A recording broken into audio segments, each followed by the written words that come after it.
हम सब गटवाए वाले हैं, हम सबके देखे वाले हैं, इस शहर में अपना नाम भी और सबसे अच्छा काम भी। दिन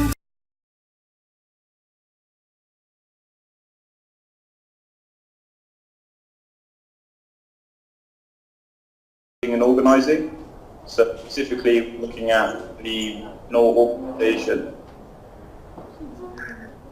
So in terms of the breakdown of our solution, in terms of objectives, we have three objectives: managing within outside organisations.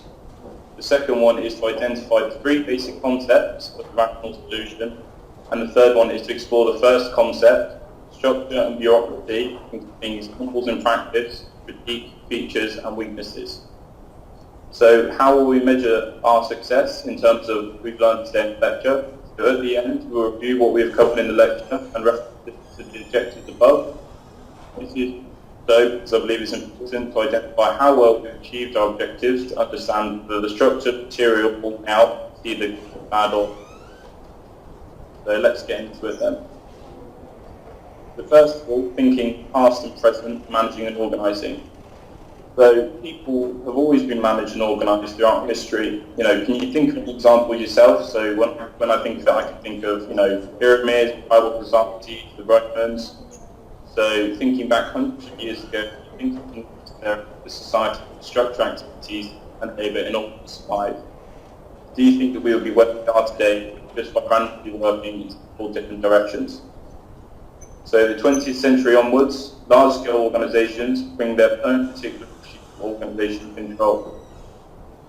So as we think about it, an organisation has gone bigger and bigger. Do organisations stay the same as they grow in size? Perhaps they change a tiny bit, or perhaps more significantly. It is these developments and their contemporary versions which interest us today. However, it is important to note that this may have been the case earlier. More and more companies are beginning to break down these structures in order to encourage more creative and free thinking.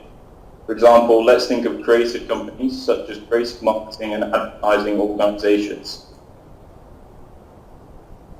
So in terms of the emergence of large-scale organisations, so this is quite a good example which I'll take us through.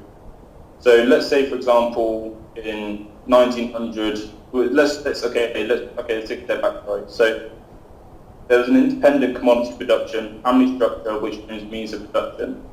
So a commodity is a raw material or primary agricultural product that can be bought and sold, such as coffee.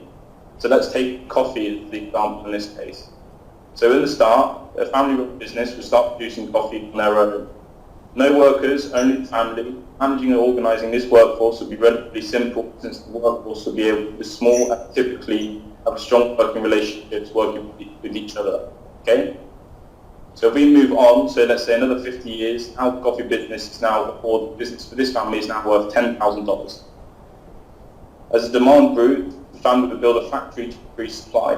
They would employ more workers outside of the family. Managing and organising would become more complex, but remain manageable. Each family member would most likely manage a group of people.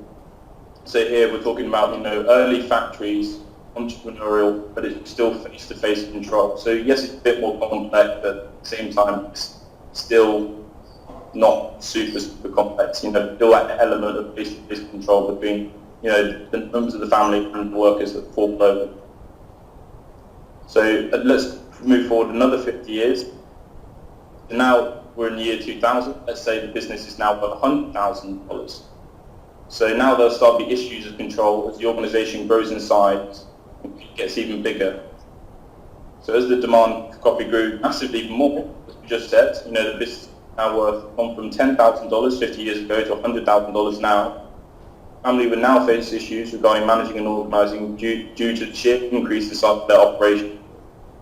Merely employing more managers would not work. More rigorous structures, communication channels, etc. would need to be implemented in order for the company to be effective. So this is where the rational organisation solution comes in. So how do you control an organisation as it grows in size? So the answer is a rational organisation solution. I'm not saying it's the only answer. This is one of the answers that is relevant to the issue. So, it's an organisation solution. organizations running like efficient machines. Today we'll be covering one key feature of this solution, the structure.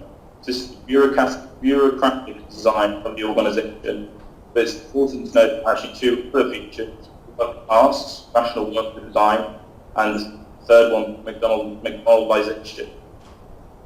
Rationalization of the contemporary work environment. So if we just briefly touch on the structure before we move on and look at it more in depth. So structure, this is stuff like organization charts, including channels of command, communication, responsibilities, rules, policies and procedures. This is basically almost officially implementing some sort of structure into an organization. And then if I briefly touch upon the other two as well, so work tasks, we're talking about standardization of work tasks. So let's say I had make some toast or something, and I've got several people to do maybe some toast. I'm going to tell one person to do one tiny bit, so like put the bread in the toaster, or even get the bread out of the bag, another person to put the bread in the toaster, another person to take it out, and another person to put whatever you want on it. And then the third one being McDonaldization. So the example of McDonald's, if anyone's ever gone to McDonald's and you've seen, the way they work behind the counter, just taking the structure and the work tasks to the extreme, this is really pulling down and placing a real emphasis on the efficiency of the work. Breaking down to sort of smallest tiny bit. This is a step further than standardization, I believe. Okay, so to the structure behind the rational organization solution, we have sales functions and management. Planning and forecasting, organizing, coordinating, commanding, and controlling. Henry Fayol, the guy that came up with these functions of management. Management theorist, mining engineer, a real drive for efficiency. This guy almost existed to be efficient. Anything he saw, he would say, let's make it as efficient as possibly can. He defined 5 functions of management for the management component. These are still seen as relevant to organizations today. These 5 functions focus on the relationship between personal and business management, and they provide points of reference so problems can be solved in a creative manner. These concepts link heavily to the first concept that we'll be covering today, structure. Okay, so small versus large-scale organizations. So if we think of a small-scale organization, maybe think of the coffee example in the very beginning. So it's personal control. It's easy to control a small group of people. However, as with our coffee company example, as you go from being a small company to a large company, it shifts from being from personal and direct control in the small company to impersonal and indirect control. Because as the company gets bigger, you just can't, you can't speak to every single person face to face. Be in everyone's face all the time, checking what they're doing. It's just not going to work. There'll be too many people.